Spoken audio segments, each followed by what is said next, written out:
Hola, profe. Pues a través de este video voy a hablar acerca de la filosofía del lenguaje en la época de la modernidad. Y bueno, voy a empezar diciendo que para empezar la modernidad se divide en tres etapas, ¿no? La primera va a ser el Renacimiento, luego sigue la modernidad tal cual como la conocemos y eh, finalmente con la Ilustración.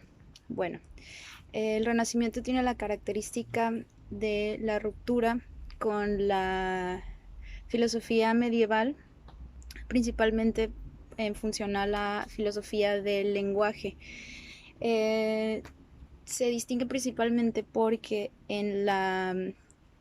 dentro del Renacimiento se le da más prioridad al uso más amplio, digamos, de la experiencia.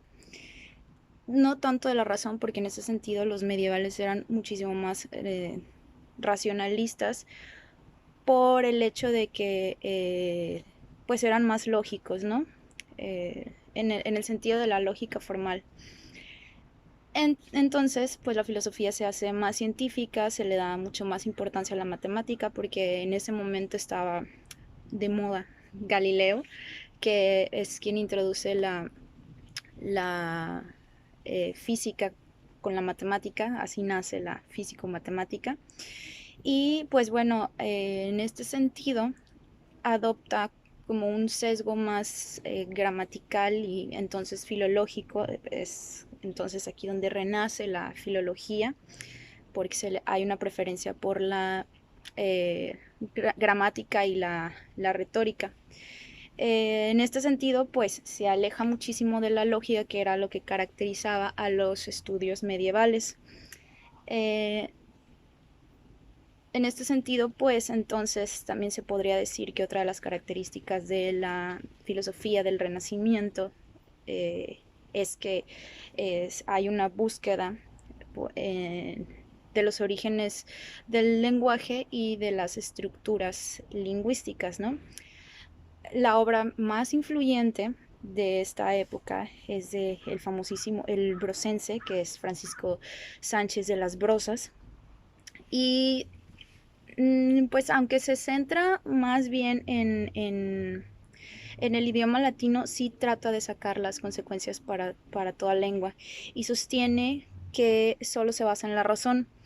Y esto se me hizo súper interesante porque va en contra de todo lo que se establecía en, en, en ese momento, o sea, que va en contra de estas gramáticas empíricas y gramaticales, que eran, digamos, como la tendencia que se manejaba en ese momento, como lo explicaba hace rato en las características del Renacimiento. Y pues para él la gramática como tal busca la congruencia de las oraciones y se basa en las formas de su combinación. Eh, para él esto está súper interesante también, porque él decía que con un número finito de vocablos se pueden hacer infinitas combinaciones, ¿no? Esto es importante porque después se retoma en la gramática de Port Royal y hasta el mismo Chomsky también lo retoma por ahí después. Ahora bien, los problemas característicos de la filosofía del lenguaje en el siglo de las luces, que es el siglo XVIII más o menos, tiene que ver con la relación del lenguaje y el pensamiento. Entonces, pues a lo largo de la Ilustración, ya inclusive en comienzos del siglo XIX, digamos que la meta era alcanzar una respuesta que fuera satisfactoria en torno al lenguaje, y si se lograba esta respuesta, entonces pues se iluminaría la cuestión sobre todas las relaciones entre lenguaje y pensamiento. Pero, ¿qué pasa? Pasa que hay ciertas cosas que se heredaron de la tradición cartesiana y de la filosofía del lenguaje de Locke. Entonces, principalmente surgieron dos grupitos. Uno fueron los sensualistas y el otro fueron los racionalistas. Por parte del racionalismo son dos que no sé cómo se pronuncia porque la verdad es que no lo conocía. Uno es Dumarsat, no sé cómo se pronuncia, profe, disculpe. Y el otro es Busset, que bueno, estos dos, los del racionalismo, ellos pretendían prolongar en parte de la filosofía heredada de la tradición cartesiana de la gramática de Port-Royal, ¿no? Entonces, volviendo a lo de Francisco Sánchez, que comentaba que fue una obra muy influyente, pues ellos retoman muchas de las cuestiones en función a que la gramática pues busca la congruencia de la oración y todo esto. Y los sensualistas llevan a sus últimas consecuencias todo el análisis que tenía del lenguaje de Locke. Entonces, pero lo chistoso es que, aunque pareciera que las dos están como contrapuestas, finalmente, o al menos lo que el autor te da a entender, a lo mejor yo lo entendí mal, pero como yo lo veo, es que ambas tratan realmente de interpretaciones diferentes dentro de la filosofía del lenguaje de Locke. Por ejemplo, tanto Dumarsat, o no sé cómo se pronuncia, y Condillac, que es del sensualismo, no dije, pero es Condillac y Diderot, siguen a Locke, están de acuerdo con Locke en el rechazo de las ideas innatas, pero por ejemplo se diferencian en el origen y la naturaleza de las ideas. Sin embargo, aún con estas diferencias, los dos grupos, dentro de los dos grupos, tanto sensualistas como racionalistas, sí comparten una misma concepción de la gramática universal. Entonces, pues es como, no sé, chistoso. Ahora bien,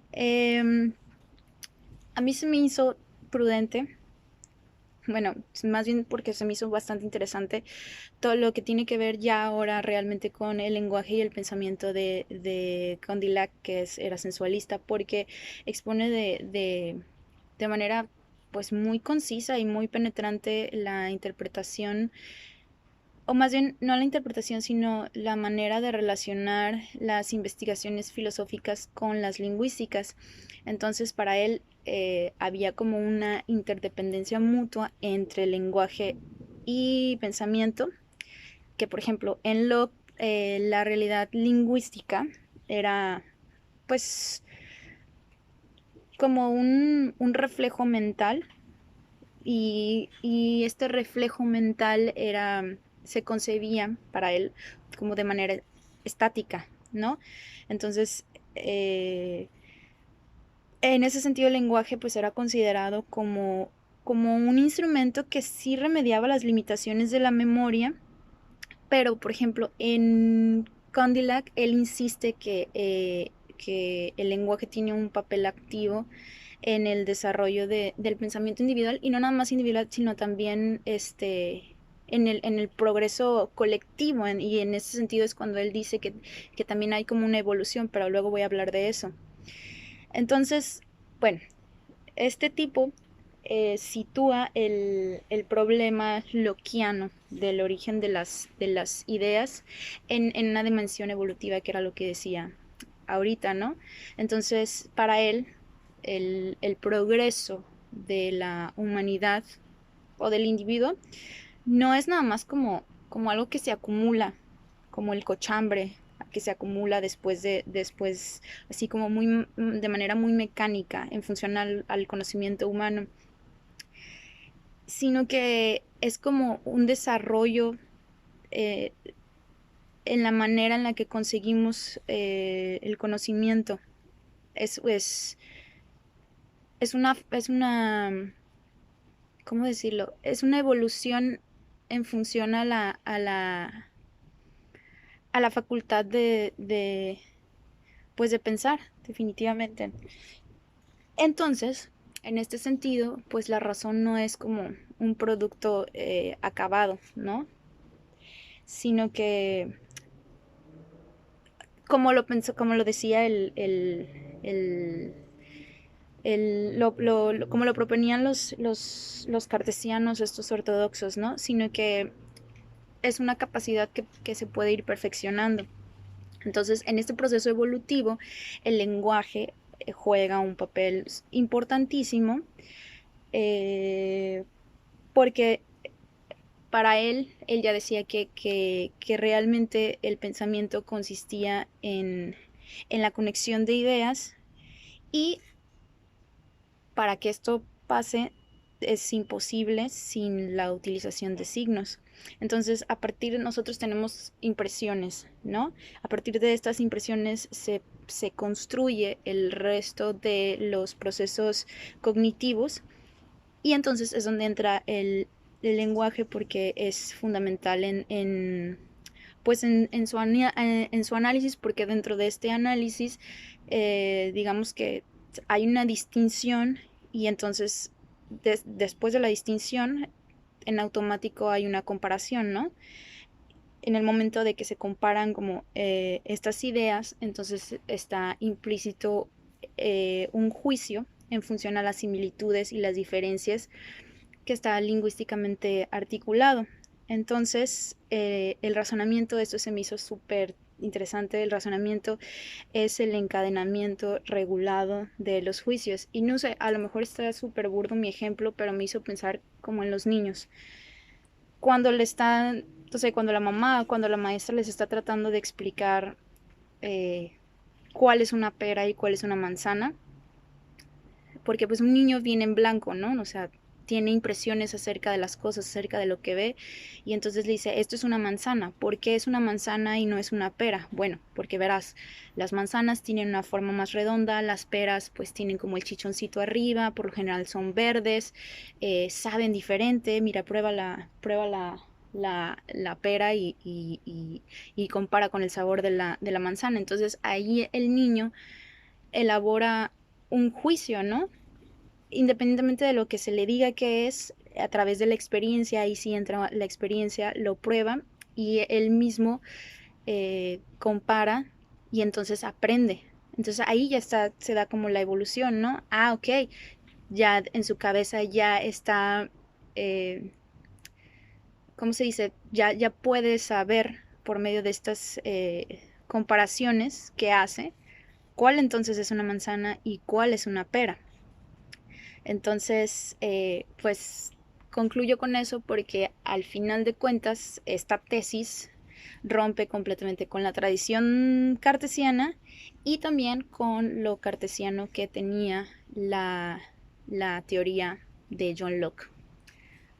Entonces, pues bueno, siento que hablé 3 minutos, no sé si fui clara, pero hasta ahí es más o menos el abordaje y el resumen que yo hice en función al tema de la filosofía del lenguaje en la época de la modernidad, con una introducción un poco comparado con los medievales y el desarrollo que se hizo con los autores.